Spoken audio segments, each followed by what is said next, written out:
Assalamualaikum warahmatullahi wabarakatuh. Wah, wah, wah, tidak terasa ya kita sudah di materi terakhir dari sejarah peradaban Islam. Bagaimana nih perasaan teman-teman? Senangkah, sedihkah, atau malah bingung minggu depan mau UAS? Tenang, tenang, tenang, tidak usah pusing ataupun sedih ya. Insya Allah dengan doa dan ikhtiar UAS berjalan lancar dengan hasil memuaskan. Baiklah, inilah materi persembahan dari kelompok kami, kelompok 8, yaitu Peradaban Islam di Indonesia.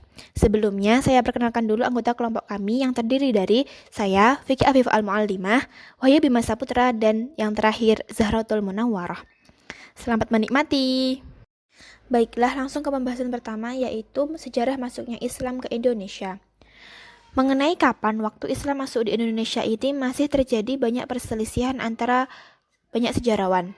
Ada yang mengatakan Islam masuk di Indonesia itu pada abad ke-7 Masehi, 13 Masehi, dan ada pula yang mengatakan Islam itu sudah masuk di Indonesia sebelum abad ke-7 Masehi. Nah, berdasarkan informasi yang saya dapat dari buku Dr. Din Muhammad Zakaria MPDI, menurut beberapa penulis sejarah, Islam itu masuk ke Indonesia pada abad ke-13 Masehi. Namun menurut ulama, sastrawan dan sejarawan Abdullah bin Nuh, ini mengatakan Islam itu masuk ke Indonesia jauh sebelum abad ke-13 Masehi. Kenapa?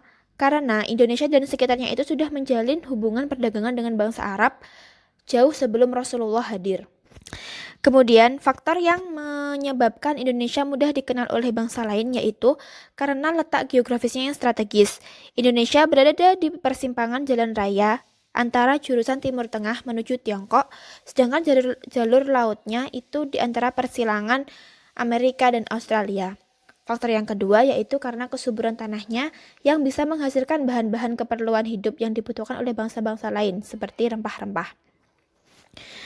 Nah, pendapat Abdullah bin Nuh ini diperkuat dengan pendapat yang mengatakan bahwa Islam dalam arti para pedagang Islam telah masuk di Tiongkok pada zaman Khalifah Utsman bin Affan. Jadi, di Tiongkok itu sudah ada agama Islam yang dibawa oleh pedagang Islam itu sejak zaman Utsman bin Affan. Maka tidak mustahil ada pedagang Islam yang mampir atau menetap di Indonesia sekitar zaman itu, mengingat letak Indonesia dilalui oleh mereka yang akan pergi ke Tiongkok lewat lautan. Kemudian, perlu difahami bahwa kedatangan Islam pertama di Indonesia itu tidak identik dengan berdirinya kerajaan Islam pertama di Indonesia. Mengingat bahwa pembawa Islam ke Indonesia adalah para pedagang, bukan misi tentara dan bukan pelarian politik. Mereka tidak berambisi langsung mendirikan kerajaan Islam. Di sisi lain, di Indonesia itu pada saat itu sudah ada kerajaan-kerajaan Hindu-Buddha yang banyak jumlahnya dan berkekuatan besar seperti Sriwijaya, Majapahit, dan Singosari. Jadi, masa tenggang antara kedatangan orang Islam pertama di Indonesia dengan berdirinya kerajaan Islam pertama itu sangat lama. Kemudian, mengenai tentang orang Islam manakah yang pertama datang dan berdakwah di Indonesia ini, ada dua teori, yaitu yang pertama, yang datang pertama kali ialah Mubalik dari Persia atau Iran pada pertengahan abad ke-12. Alasannya karena kerajaan Islam pertama di Indonesia yang bernama Pasai, Samudra Pasai itu ya, itu mirip dengan Persia.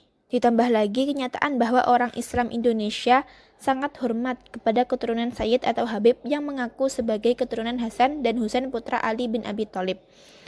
Teori yang kedua yaitu orang yang pertama kali datang ialah Mubalik dari India Barat, Gujarat.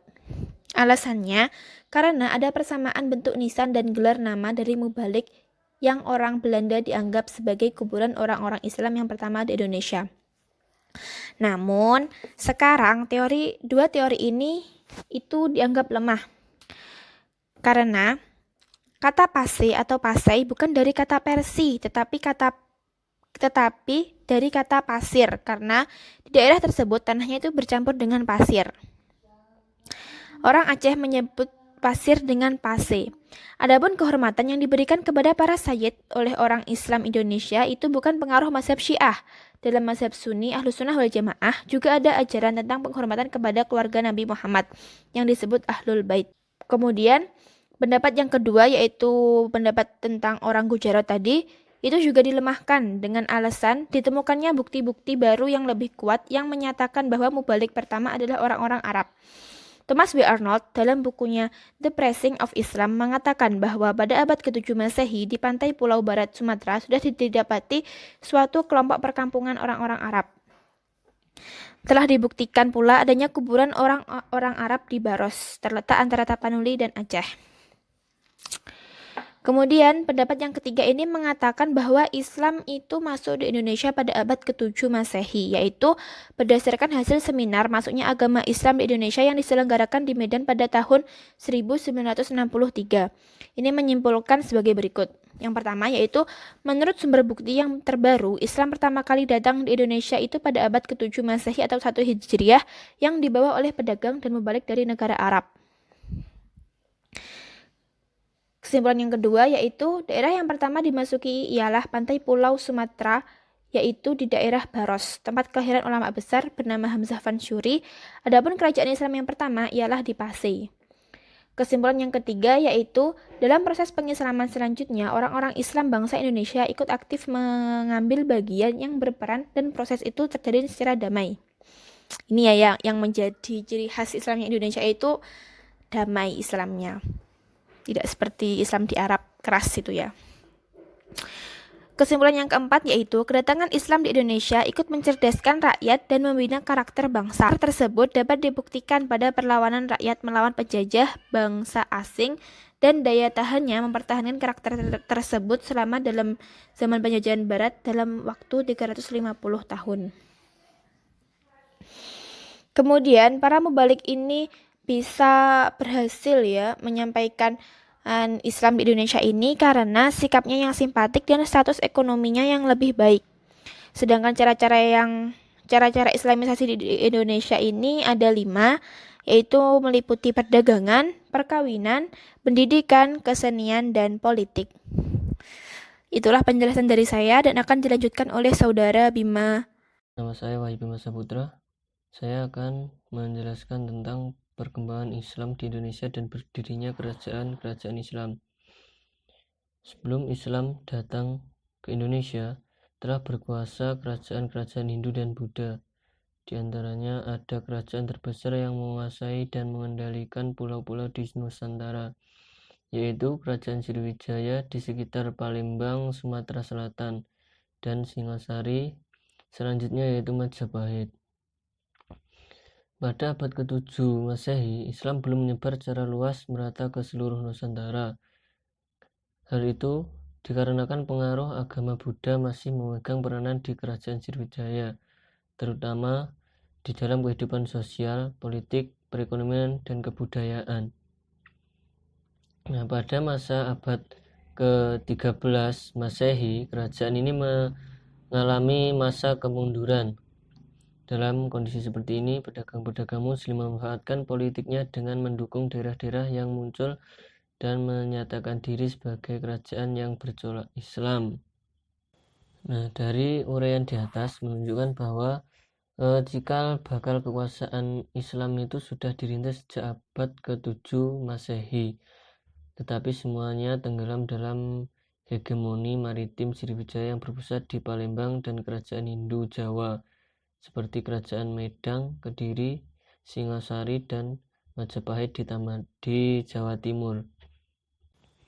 Islam sebagai agama yang memberikan corak kultur bangsa Indonesia dan sebagai kekuatan politik yang menguasai struktur pemerintahan sebelum datangnya Belanda itu dapat dilihat dari perkembangan peradaban Islam di berbagai wilayah Nusantara dan munculnya kerajaan-kerajaan Islam di Nusantara, antara lain yaitu 1.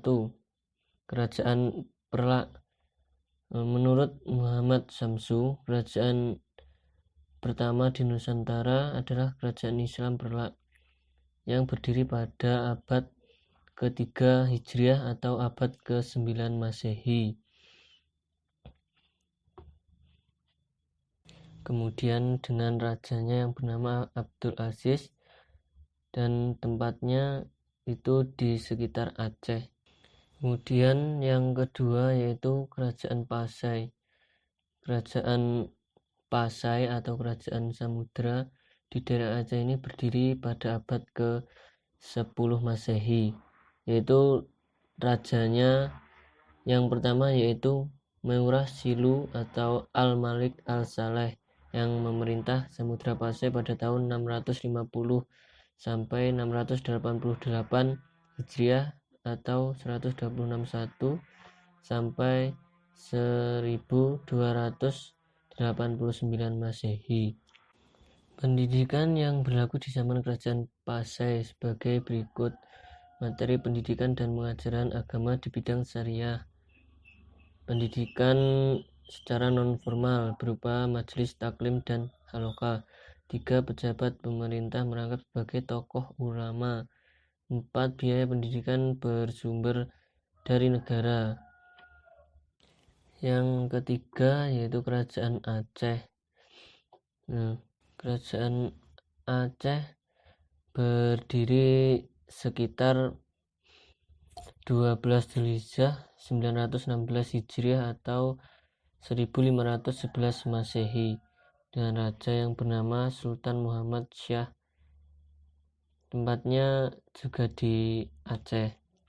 Di Kerajaan Aceh, pendidikan Islam dikembangkan pada lembaga pendidikan di antaranya yaitu 1. Balai Setuya Hukama, 2. Balai Setuya Ulama, 3. Balai Jamaah Himpunan Ulama. Jenjang pendidikannya ada yaitu sebagai berikut: 1. Maunasah atau madrasah, 2. Rangkang, 3. Dayah, 4. Dayah Tekucik.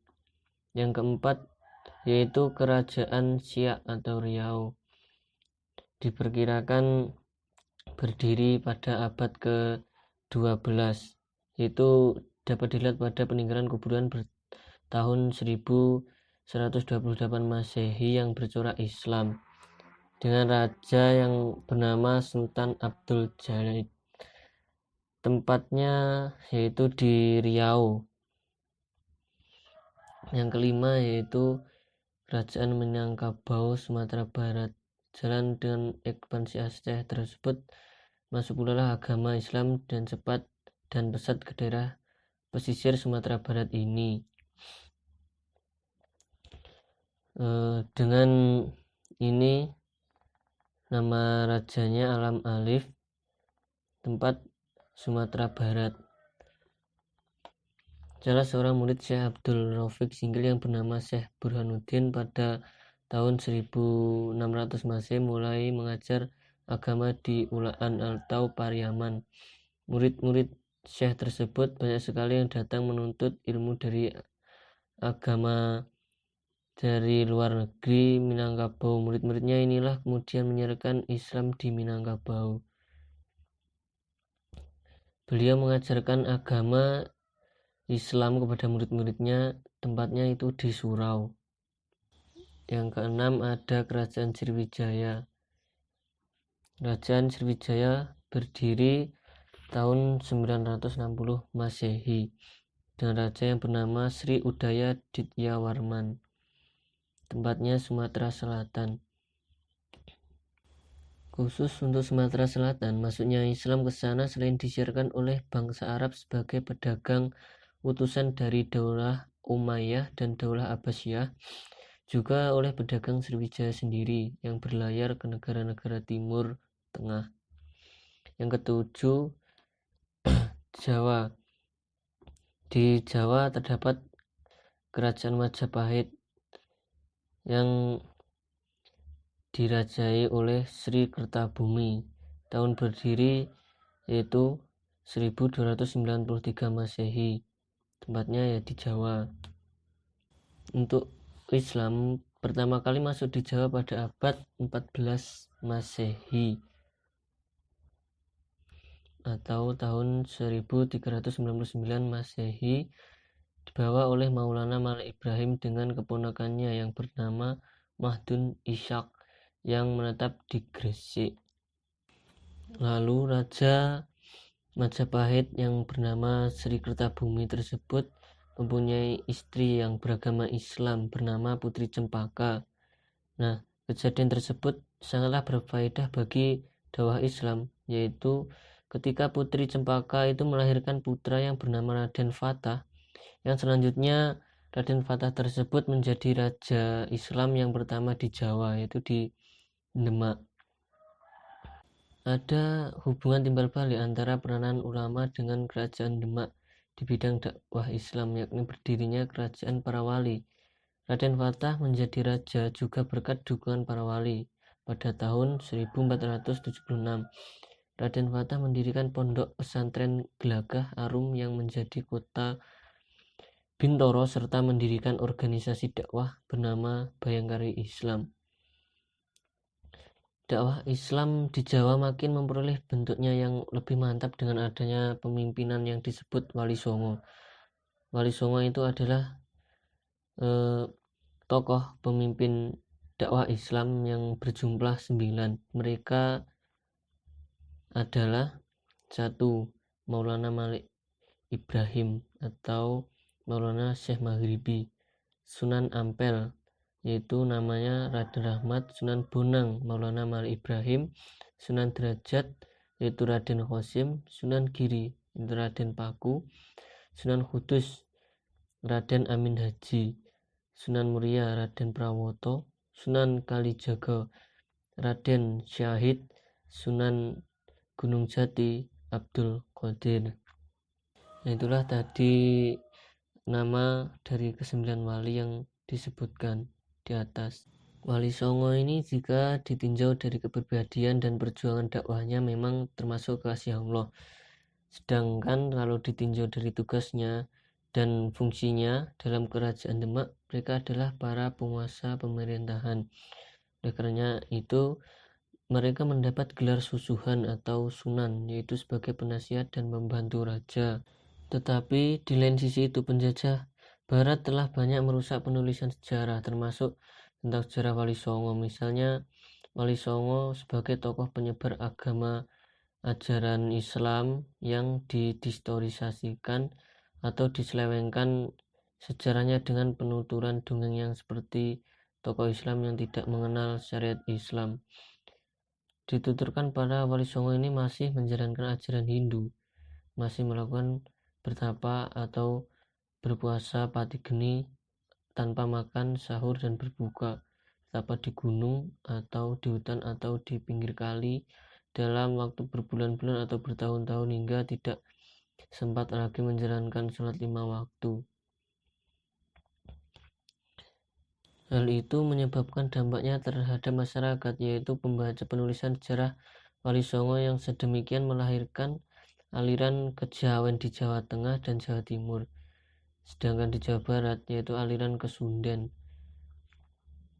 Hal itu banyak ulama yang tidak menyadari bahwa penulisan sejarah itu dijadikan alat oleh penjajah untuk mengubah wawasan generasi muda Islam di Indonesia tentang masa lalu perjuangan bangsa dan negaranya.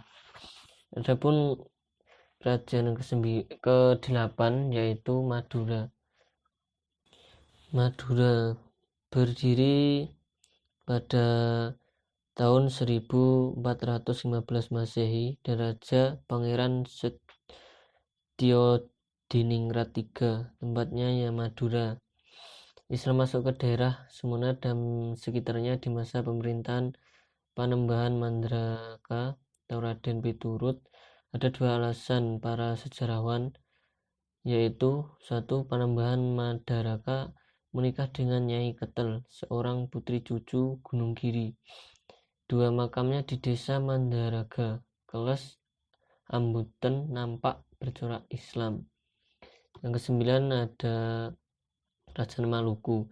Islam masuk di Maluku dibawa oleh mubalik dari Jawa sejak zaman Sunan Giri dan juga dari Malaka. Raja Maluku yang pertama masuk Islam adalah Sultan Ternate yang bernama Marhum. Hal tersebut dikarenakan dari pengaruh Maulana Husain, saudagar dari Jawa. Ulama ini sangat pandai membaca dengan suara merdu, membaca Al-Quran dengan suara merdu, jadi menarik sehingga penduduk yang mendengarnya itu jadi tertarik, sehingga sebagian penduduk diajarkan membaca Al-Quran dan diharuskan membaca 2 kalimat syahadat sebagai syarat, sehingga semenjak itu mulailah penduduk masuk Islam. Raja Maluku yang terkenal di bidang pendidikan dan dakwah Islam ialah Sultan Zainul Abidin. Kerajaan selanjutnya itu di Sulawesi. Kerajaan ini mula-mula berdasarkan Islam adalah kerajaan kembar, yaitu Goa dan Talo tahun 1605 Masehi. Rajanya yang bernama Imalingkang Daeng Mayonri yang kemudian berganti nama menjadi Sultan Abdullah Awalul Islam, dan Raja Goa yang bernama Sultan Alaluddin. Dalam waktu 2 tahun seluruh rakyatnya telah memeluk Islam. Pengaruh Raja Goa dan Talo dalam dakwah Islam sangat besar terhadap raja-raja kecil lainnya. Di antara raja-raja itu sudah ada perjanjian yang berbunyi sebagai berikut. Barang siapa yang menemukan jalan yang lebih baik, maka ia berjanji akan memberitahukan kepada raja-raja yang menjadi sekutunya. Jalan di sini berarti jalan hidup atau agama. Dengan demikian, maka Islam ikut mempersatukan kerajaan-kerajaan yang pada semulanya selalu berperang dan ricuh. Beberapa ulama yang membantu Datuk Ribandang dalam menyiarkan Islam di Sulawesi adalah Datuk Sulaiman alias Datuk Patimang dan Datuk Ribungsu. Diperkirakan bahwa mereka itu juga berasal dari Minangkabau. Dari Sulawesi Selatan, Islam memasuki Sulawesi Tengah dan Utara. Islam masuk ke daerah Manado pada zaman Sultan Hasanuddin ke daerah Bolang. Di Sulawesi Utara pada tahun 1560 Masehi, Gorontalo tahun 1612 Masehi. Buku-buku lama di Gorontalo ditulis dengan huruf Arab. Agama Islam yang telah kuat di Sulawesi Selatan itu menjalar masuk ke Pulau Nusa Tenggara, yaitu ke Bima atau Sumbawa dan Lombok, dibawa oleh pedagang-pedagang Bugis. Sumbawa itu dikuasai kerajaan Goa pada tahun 1616 Masehi. Yang terakhir yaitu Islam di Kalimantan. Islam di Kalimantan mulai masuk pada abad ke-15 Masehi dengan cara damai dibawa oleh mubalik dari Jawa. Sunan Bonang dan Sunan Giri mempunyai santri-santri dari Kalimantan, Sulawesi, dan Maluku. Pada tahun 1710 Masehi, di Kalimantan terdapat seorang ulama besar bernama Syekh Arsyad Al-Banjari dari desa Kelampayan yang terkenal sebagai pendidikan dan mubalik besar. Pengaruhnya meliputi seluruh Kalimantan, baik Kalimantan Selatan, Kalimantan Timur, dan Barat. Ia menulis kitab-kitab agama, diantaranya Sabilul Muhtadin, Syarfathul Jawad, dan Tuhfatul Rohibin. Salah seorang pejuang Islam lain dari Kalimantan Selatan ialah Pangeran Antasari pada tahun 1790 sampai 1862 Masehi, cucu dari Pangeran Amir, putra Sultan Tahmidillah I. Pangeran Antasari melawan Belanda untuk membela agama Islam dan tanah air. Ia diberi gelar oleh rakyat sebagai Khalifah Amirul Mukminin. Itulah tadi sedikit penjelasan tentang perkembangan Islam di Indonesia dan berdirinya kerajaan-kerajaan di Indonesia. Apabila ada kekurangan, mohon maaf. Baik, perkenalkan, nama saya Zahratul Munawaroh dengan nomor NIM 207-200-118. Selanjutnya, kita akan membahas perkembangan peradaban Islam di Indonesia. Materi ini diambil dari buku Sejarah Peradaban Islam karya Dr. Din Muhammad Zakaria MPDI, halaman 298. Di sini ada 5 pembahasan, yaitu sistem birokrasi keagamaan, yang kedua peran para ulama dan karya-karyanya, Yang ketiga, corak bangunan arsitek. Yang keempat, lembaga pendidikan Islam. Yang kelima, organisasi-organisasi Islam di Indonesia. Yang pertama, sistem birokrasi keagamaan. Ibu kota kerajaan selain merupakan pusat politik dan perdagangan, juga merupakan tempat berkumpul para ulama dan mubalik Islam.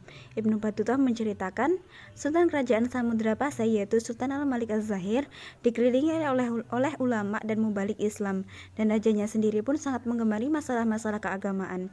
Raja-raja Aceh mengangkat para ulama menjadi penasehat dan pejabat di bidang keagamaan. Sultan Iskandar Muda misalkan mengangkat Syekh Samsuddin As-Sumatrani menjadi mufti.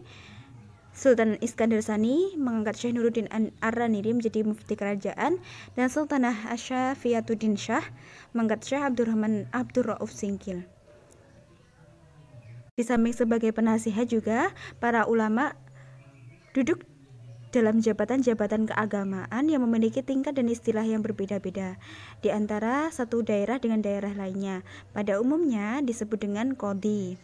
Birokrasi keagamaan berlangsung di berbagai kerajaan, seperti di Kesultanan Demak di Jawa. Semasa menjadi raja, Sultan Fatah diangkat oleh para wali songo sebagai Raja Demak dengan gelar Senopati Jimbun, Abdurrahman Panembahan Palembang, Sayyidin Panatagama. Demikian pula yang berlaku di Kerajaan Mataram Islam. Sultan Agung bergelar Sultan Agung Hanyakrokusumo, Sayyidin Panoto Agomo, Khalifatullah ing Tanah Jawi. Sultan Agung bahkan memberlakukan kebijakan perpaduan tahun Jawa Saka disesuaikan dengan tahun Hijriah. Hal ini menunjukkan perpaduan akulturasi budaya setempat atau Jawa dengan tradisi hukum Islam yang dituangkan dalam sistem birokrasi keagamaan. Demikian pula yang berlaku di beberapa kerajaan lainnya di Indonesia pada umumnya.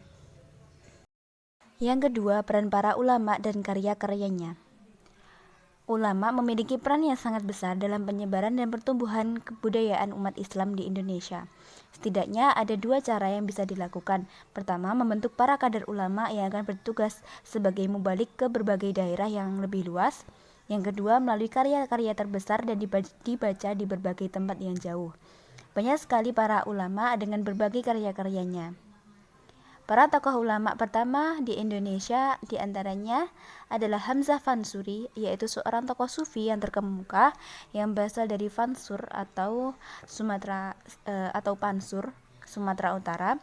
Karyanya yang terkenal berjudul Asharul Arifin fi Bayan Ilas Suluk wa Tauhid, suatu uraian singkat tentang sifat-sifat dan inti ilmu kalam menurut teologi Islam.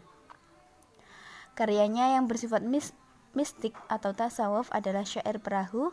Karya-karya lainnya yaitu Syair Burung Pingai, Syair Dagang, Syair Jawi, Syarah Asyikin, dan masih banyak lagi. Dan tokoh ulama lainnya antara lain Samsuddin As-Sumatrani. Ia adalah murid Hamzah Fansuri. Samsuddin ini adalah pengarang buku yang berjudul Mir'atul Mukminin atau Cerminan Orang yang Beriman pada tahun 1601 Masehi. Buku itu berisi tanya jawab tentang ilmu kalam dan juga beberapa buku lainnya. Ada juga Nuruddin Ar-Raniri. Di antara karyanya adalah As-Sirat Al-Mustaqim yang berisi uraian tentang hukum, Bustan As-Salatin yang berisi sejarah dan tuntutan bagi para penguasa dan raja, dan Asrar Al-Insan fi Ma'rifatir Ruh War-Rahman yang merupakan karya dalam ilmu kalam, Tibyan fi Ma'rifatil Adyan berisi perdebatannya dengan kaum wujudiyah, dan Al-Lama'ah fi Takfir man qala bi khalq al-Quran yang merupakan bantahan terhadap pendapat Hamzah Fansuri bahwa Al-Quran itu makhluk. Yang selanjutnya adalah Abdurrahman Singkil. Ia mendalami ilmu pengetahuan Islam di Mekah dan Madinah. Ia menghidupkan kembali ajaran tasawuf yang sebelumnya dikembangkan oleh Hamzah Fansuri melalui tarekat Syatariyah yang diajarkannya, walaupun dengan ungkapan dan wujud yang berbeda. Di Jawa terdapat juga ulama Syekh Abdul Muhyi Pamijahan, pengarang kitab Martabat Kang Pitu, atau martabat yang 7, seorang wali yang dikeramatkan di daerah Tasikmalaya, dan dari daerah ini tarekat Syadhariyah menyebar ke Cirebon yang menjadi pusat kesultanan. Ada juga Ronggo Warsito dengan karyanya Wirid Widayat Jati. Di Sulawesi ada Syekh Yusuf Al-Makassari dengan karyanya di bidang tasawuf diperkirakan berjumlah 20 buah dan sekarang masih dalam bentuk naskah yang belum diterbitkan. Selanjutnya ada Syekh Muhammad Arsad Al-Banjari yang menuliskan kitab Sabilul Muhtadin atau sebuah kitab fikih dan kitab perukunan Melayu. Ada juga Kiai Haji Ahmad Rifai dari Kalisak Batang yang menulis banyak buku, diantaranya Husnul Mathalib, Asal Maqasid, Jam'ul Masail, Abyanul Hawaij, Ri'atul Himmah, dan yang umumnya membahas usuluddin, fikih, dan tasawuf. Selanjutnya ada Syekh Ahmad Khatib Minangkabau yang juga sangat produktif menulis. Salah satu tulisannya yang terkenal adalah Izharul Zakli Kazibin fi Tasyabuhihim Bisodikin yang berisi tantangan terhadap ajaran tarekat. Di Palembang terdapat ulama terkenal juga, yaitu Syekh Abdus Somad Al-Falimbani, berasal dari keturunan Arab Yaman. Karyanya antara lain Zuhrah fil Murid fi Bayan Kalimah At-Tauhid, Nasihah al-Muslimin wa Tazkirah al-Mu'minin fi Fadail al-Jihad fi Sabilillah, Tuhfah ar-Raghibin fi Bayan Haqiqah Iman al-Mu'minina wa Yufsidu fi Riddah al-Murtadin, dan masih banyak lagi. Di Semarang terdapat ulama terkenal yaitu Syekh Saleh Darat yang menulis beberapa karya dalam bahasa Arab dan Jawa. Karya-karya Syekh Saleh Darat antara lain kitab tafsir Faidur Rahman, kitab Majmu'at Asy-Syari'at Al-Kaifiyat lil Awam, kitab Munjiyat, Metik saking Ihya Ulumuddin, kitab Al-Hikam, terjemah dari Al-Hikam karya Ahmad bin Athaillah, kitab Lataifut Taharat, kitab Manasik Haji, kitab Pasolatan, kitab Jauharatut Tauhid, kitab Minhajul Atqiyah, dan lain-lain. Ulama lainnya yaitu Syekh Mahfudz At-Tairmisi, yaitu seorang ulama yang berasal dari Termas Pacitan. Beliau adalah seorang ulama yang sebagaimana yang menjadi ulama kenamaan di Mekah. Beliau juga seorang penulis dan karyanya sangat berbobot dalam kajian, khususnya hadis dan fikih. Karya-karya Mahfudz memiliki daya tarik di kalangan mayoritas santri dikarenakan konsentrasinya pada bidang ilmu hadis.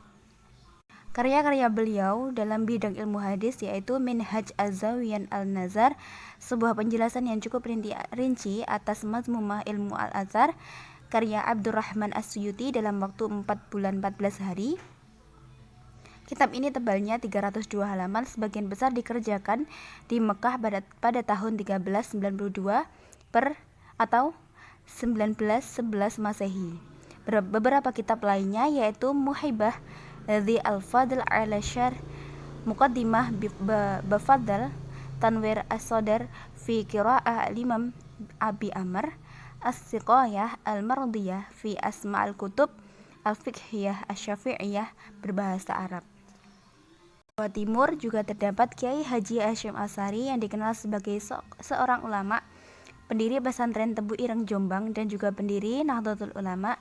Kiai Haji Hasyim Asy'ari juga dikenal sebagai seorang ulama penulis buku-buku berbahasa Arab. Di antara karyanya yang ditulis dalam bahasa Arab adalah 1. Ad-Durarul Muntasyarah fi Mas'alati Tis'a Asyarah, yang kedua At-Tibyan fin Nahyan Muqatta'at Al-Arham, yang ketiga An-Nurul Mubin fi Mahabbati Sayyidil Mursalin, yang keempat Risalah Ahlus Sunnah wal Jamaah, yang keempat Muqaddimah Al-Qanun Astasili Jami'ati Nahdlatul Ulama, Yang kelima adabul alim wal muta'allimin dan lain-lain. Di samping mereka yang disebutkan tadi, masih banyak para ulama yang sangat berjasa dalam pengembangan agama Islam melalui karya-karyanya. Yang ketiga, corak bangunan arsitek. Oleh karena perbedaan latar belakang budaya, arsitektur bangunan-bangunan Islam di Indonesia berbeda dengan yang terdapat di dunia Islam lainnya. Hasil-hasil seni bangunan pada zaman pertumbuhan dan perkembangan Islam di Indonesia antara lain Masjid Kuno Demak, Masjid Agung Cipta Rasa, Kesepuhan di Cirebon, Masjid Agung Banten, Baitur Rahman di Aceh, Masjid Ampel di Surabaya, dan daerah-daerah lainnya. Masjid-masjid itu menunjukkan keistimewaan dalam dinahnya yang berbentuk persegi 4 atau bujur sangkar dengan bagian kaki yang tinggi serta pejal, atapnya bertumpang 2, 3 atau lebih, dikelilingi parit atau kolam air di bagian depan atau sampingnya yang berserambi. Bagian-bagian lain seperti mihrab dengan lengkung pola kalamakara, mimbar yang mengingatkan ukiran-ukiran pola teratai, mastaka atau memolo, menunjukkan seni bangunan tradisional yang telah dikenal Indonesia sebelum kedatangan Islam. Beberapa bangunan arsitektur Islam di Indonesia memiliki ciri khas tersendiri dengan mengadaptasi budaya sebelumnya. Hal tersebut dapat dilihat dalam arsitek Masjid Kudus, di mana menaranya masih mencitrakan bangunan model budaya Jawa Hindu. Arsitektur semacam ini secara jelas memperlihatkan perpaduan antara budaya Hindu dan budaya Islam. Pembahasan yang keempat yaitu lembaga pendidikan Islam. Lembaga pendidikan Islam tertua di Indonesia adalah pesantren yang tersebar di berbagai pelosok. Lembaga pesantren dipimpin oleh seorang ulama atau kiai. Untuk tingkat lanjutan tidak ada kurikulum yang jelas pada lembaga ini.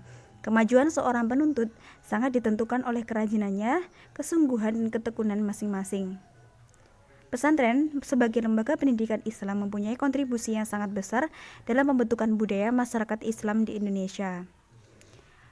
Perkembangan pemikiran dalam Islam di awal abad ke-20 menyebabkan persoalan administrasi dan organisasi pendidikan mulai mendapat perhatian beberapa kalangan dan atau organisasi. Kurikulum mulai jelas, belajar untuk memahami bukan sekadar menghafal ditekankan dan pengertian ditumbuhkan.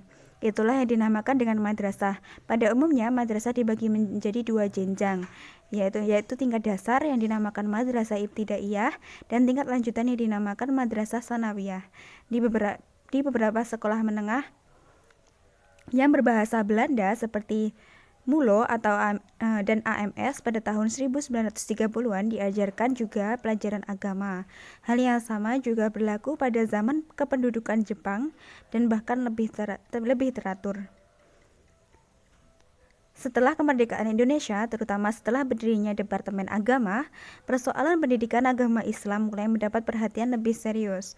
Badan Komite Nasional Pusat pada Desember 1945 mengajukan agar pendidikan madrasah diteruskan. Badan ini juga mendesak pemerintah agar memberikan bantuan kepada madrasah.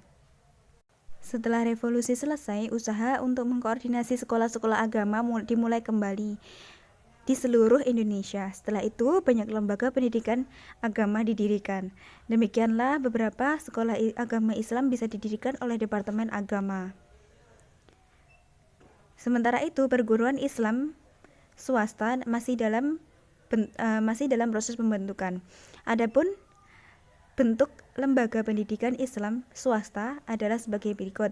Pertama, pesantren Indonesia klasik seperti telah disebutkan. Yang kedua, madrasah diniyah atau sekolah agama, yaitu sekolah-sekolah yang memberikan pengajaran tambahan bagi murid sekolah negeri pada usia sore. Pelajaran berlangsung di dalam kelas dan waktu masuknya sore. Yang ketiga, madrasah swasta. Biasanya mata pelajaran dan sistem pengajarannya sama dengan madrasah negeri. Berkenaan dengan perguruan tinggi Islam, kaum muslimin di Indonesia sejak awal sudah berpikir untuk mengembangkannya. Universitas Islam Indonesia adalah perguruan Islam tinggi pertama yang memiliki fasilitas-fasilitas non-agama. Dengan demikian, UII dapat memberikan contoh tentang perkembangan Universitas Islam di Indonesia. UII bermula di awal tahun 1945 di saat Masyumi memutuskan untuk mendirikan Sekolah Tinggi Islam di Jakarta. Sebuah panitia persiapan di bawah pimpinan Muhammad Hatta, Wakil Presiden RI pertama, mengajarkan rencana pelaksanaannya. Kemudian lembaga ini berhasil dibuka pada tanggal 8 Juli 1945 dengan bantuan dari pemerintah penduduk Jepang. Tidak lama setelahnya dibuka, ditutup kembali karena gedungnya telah dikuasai oleh pasukan sekutu, dan dibuka lagi pada tanggal 10 April 1946 di Yogyakarta. Perguruan tinggi Islam yang khusus terdiri dari fakultas-fakultas keagamaan mulai mendapat perhatian Kementerian Agama pada tahun 1950. Pada tanggal 12 Agustus 1950, Fakultas Agama di UII dipisahkan dan diambil alih oleh pemerintah, dan pada tanggal 26 September 1951 secara resmi dibuka perguruan tinggi baru dengan nama Perguruan Tinggi Agama Islam Negeri atau PTAIN di bawah pengawasan Kementerian Agama. Kemudian pada tahun 1960 didirikan Institut Agama Islam Negeri atau IAIN yang juga berada di bawah pengawasan Kementerian Agama. Di samping yang dikelola oleh negeri, ada juga beberapa perguruan tinggi Islam swasta yang juga telah banyak berdiri. Bahkan beberapa perguruan tinggi Islam swasta juga memiliki fakultas-fakultas umum di samping fakultas-fakultas agama. Oke, yang terakhir adalah organisasi-organisasi Islam Indonesia. Beberapa organisasi Islam Indonesia telah memiliki andil yang cukup besar terhadap proses pengembangan agama Islam, termasuk dalam pembentukan budaya Islam dalam masyarakat luas. Di antara organisasi Islam di Indonesia adalah yang pertama, Al-Jama'iyat Al-Khairiyah. Organisasi yang lebih dikenal dengan nama Jam'iyat Khair ini didirikan di Jakarta pada tanggal 17 Juli 1905. Anggota organisasi ini mayoritas orang Arab, tetapi tidak menutup kemungkinan untuk setiap Muslim menjadi anggota tanpa diskriminasi asal-usul. Umumnya, anggota dan pimpinan terdiri dari orang yang berada, yang memungkinkan penggunaan waktu mereka untuk pengembangan organisasi tanpa mengorbankan usaha mencari nafkah. Organisasi ini memiliki dua bidang kegiatan yang sangat diperhatikan oleh organisasi mereka, yaitu pertama, pendirian dan pembinaan satu sekolah pada tingkat dasar, dan yang kedua, pengiriman anak-anak muda ke Turki untuk melanjutkan studi.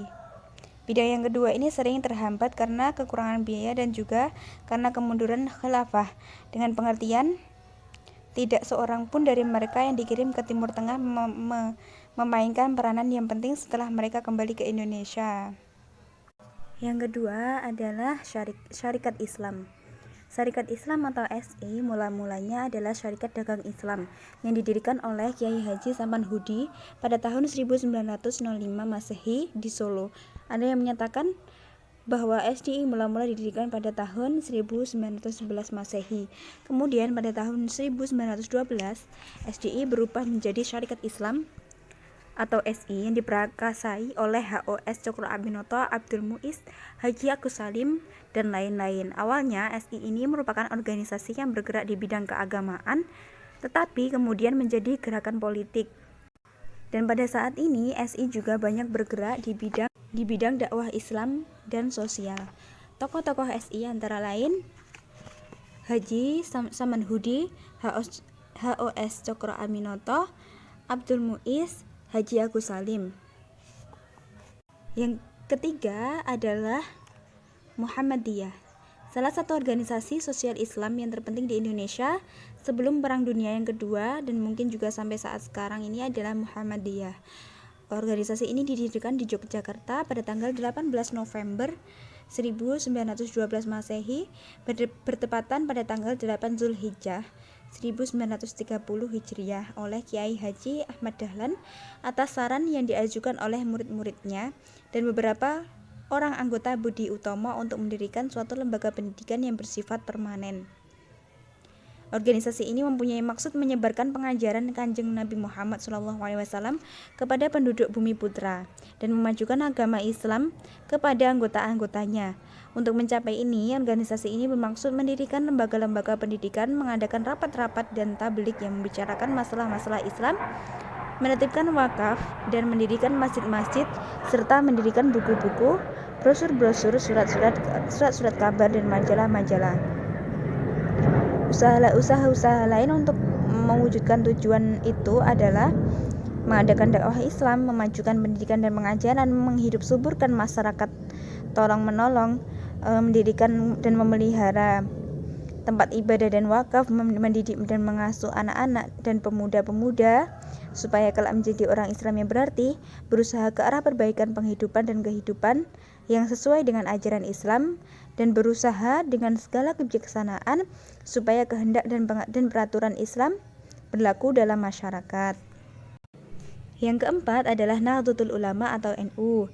Nahdlatul Ulama atau NU artinya kebangkitan ulama, adalah organisasi massa Islam yang didirikan oleh para ulama pesantren di bawah pimpinan Kiai Haji Hasyim Asy'ari di Surabaya pada tanggal 31 Januari 1926. Di antara para tokoh ulama yang ikut mendirikan NU adalah Kiai Haji Hasyim Asy'ari, Kiai Haji Wahab Hasbullah, Kiai Haji Bisri Samsuri, Kiai Haji Ma'sum Lasem, dan beberapa kiai lainnya. Lapangan usaha NU meliputi bidang-bidang pendidikan, dakwah, dan sosial. NU memiliki pondok pesantren besar yang menyebar di Indonesia, seperti Pesantren Tebu Ireng Jombang, Pesantren Peterongan Jombang, Pesantren Tambak Beras Jombang, Pesantren Lirboyo Kediri, Pesantren Ploso Kediri, Pesantren Asem Bagus Situbondo, dan masih banyak lagi. Yang kelima, Jam'iyatul Wasliyah. Jam'iyatul Wasliyah adalah suatu organisasi Islam yang diresmikan berdirinya pada tanggal 30 November 1930, didirikan di Medan, yang dipelopori oleh para ulama terkemuka di Medan. Para ulama yang ikut mendirikan Jam'iyatul Wasliyah antara lain Ismail Banda, Abdurrahman Syihab, M. Arsyad Tahir Lubis, Adnan Nur, Haji Syamsuddin, Haji Yusuf Lubis, H. A. Malik, dan A. Aziz Effendi. Jam'iyatul Wasliyah banyak memiliki sekolah dan madrasah yang telah mengeluarkan lulusannya sebagai tokoh terkemuka di masyarakat. Al-Wasliyah banyak berjasa dalam proses dakwah Islam di daerah Tanah Karo, Tapanuli, dan Simalungun, Sumatera Utara. Yang keenam adalah Al-Irsyad Al-Islamiyah. Al-Irsyad adalah organisasi Islam yang didirikan pada tahun 1913 oleh orang-orang keturunan Arab di bawah pimpinan Syekh Ahmad Syirkati, seorang ulama asal Sudan. Al-Irsyad bergerak terutama di bidang pendidikan dan dakwah. Tujuan utamanya untuk memahirkan bahasa Arab sebagai bahasa Al-Quran. Banyak alumni sekolah dan madrasah Al-Irsyad yang pandai berbahasa Arab dan memiliki pengetahuan luas dalam berbagai bidang ilmu-ilmu Islam. Yang ketujuh adalah Persatuan Tarbiyah Islamiyah. Persatuan Tarbiyah Islamiyah yang disingkat PERTI. Persatuan Tarbiyah Islamiyah atau PERTI didirikan pada tanggal 20 Mei 1930 di Bukit Tinggi, Sumatera Barat oleh sejumlah ulama terkemuka di Minangkabau di bawah pimpinan Syekh Sulaiman Ar-Rasuli. PERTI ini memiliki bidang usaha dalam bidang pendidikan dan dakwah. PERTI pernah terjun di bidang politik praktis sebagai partai politik. PERTI juga memiliki banyak sekolah dan pondok pesantren di Sumatera yang cukup berjasa dalam bidang pendidikan Islam. Yang kedelapan adalah Persatuan Islam atau PERSIS. Persatuan Islam atau PERSIS adalah organisasi massa Islam yang didirikan oleh para ulama yang beraliran pembaharu di Bandung pada tanggal 12 September 1923. Para ulama pendiri PERSIS antara lain Kiai Haji Zamzam dan Ahmad Hazan. PERSIS merupakan organisasi yang bergerak di bidang pembaharuan. Usahanya terutama membasmi bid'ah, khurafat, tahayul, taklid, syirik di kalangan umat Islam, memperluas tabligh dan dakwah Islam. Bidang usahanya meliputi bidang dakwah, pendidikan, dan penerbitan. Bidang pendidikan, organisasi PERSIS memiliki beberapa lembaga pendidikan modern dan juga pesantren yang sangat berjasa dalam bidang pemberdayaan manusia. Demikian pula di bidang dakwah Islam. Yang kesembilan, Dewan Dakwah Islam Indonesia atau Dewan Dakwah. Dewan Dakwah Indonesia didirikan oleh N. Nasir dan beberapa tokoh Islam pembaharu di Jakarta. Dewan Dakwah Islamiyah Indonesia merupakan organisasi dakwah yang banyak berjasa dalam bidang dakwah di perkotaan, baik melalui dakwah pengajian-pengajian maupun berbagai aktivitas dakwah yang lainnya, seperti penerbitan baik buku ataupun majalah. Berbagai tokoh lainnya yaitu M. Anwar Harjono, S.H. Bukhari Tamam, dan lain-lain. Yang ke-10 adalah Majelis Ulama Indonesia atau MUI. MUI didirikan pada tanggal 26 Juli 1975, bertugas memberikan fatwa dan nasihat seputar masalah keagamaan dan kemasyarakatan sebagai bahan pertimbangan pemerintahan dalam menjalankan pembangunan. Pengurusnya terdiri dari beberapa tokoh Islam dari berbagai organisasi yang ada. Tokoh Islam yang pernah menjadi pengurus MUI antara lain Profesor Dr. Hamka, Kiai Haji Syukri Ghazali, Kiai Haji Hasan Basri, Profesor Kiai Haji Ali Yafi, Dr. Kiai Haji M.A. Syahal Mahfud. Yang ke-11 ada Ikatan Cendekiawan Muslim se-Indonesia atau ICMI. Ikatan Cendekiawan Muslim se-Indonesia adalah organisasi para cendekiawan muslim di Indonesia yang didirikan oleh para cendekiawan atas dukungan birokrasi pada tahun 1990. Penggagasnya antara lain Profesor Dr. Ing B.J. Habibie yang waktu itu menjabat sebagai Menteri Riset dan Teknologi pada pemerintahan era Orde Baru. ICMI ini banyak berjasa dalam menegakkan dakwah Islam melalui jalur struktural dan birokrasi negara. Tokoh-tokoh organisasi ini merupakan gabungan dari berbagai organisasi Islam di Indonesia yang ada. Di antara para tokohnya antara lain B.J. Habibie, Haji Amin Rais, Profesor Kiai Haji Ali Yafi, Dr. Ali Sasono, Dr. Haji Tuti Alawiyah, dan lain-lain. Selain yang disebutkan di atas, sebenarnya masih banyak sekali organisasi Islam yang lainnya, baik yang bersifat nasional maupun lokal yang bergerak dalam bidang dakwah Islamiyah. Semua organisasi tersebut memiliki andil dan kontribusi yang sangat besar bagi pengembangan dakwah Islam di negeri Indonesia tercinta ini. Mungkin cukup itu pembahasan mengenai perkembangan peradaban Islam di Indonesia. Semoga bermanfaat. Baik, cukup sekian presentasi dari kami.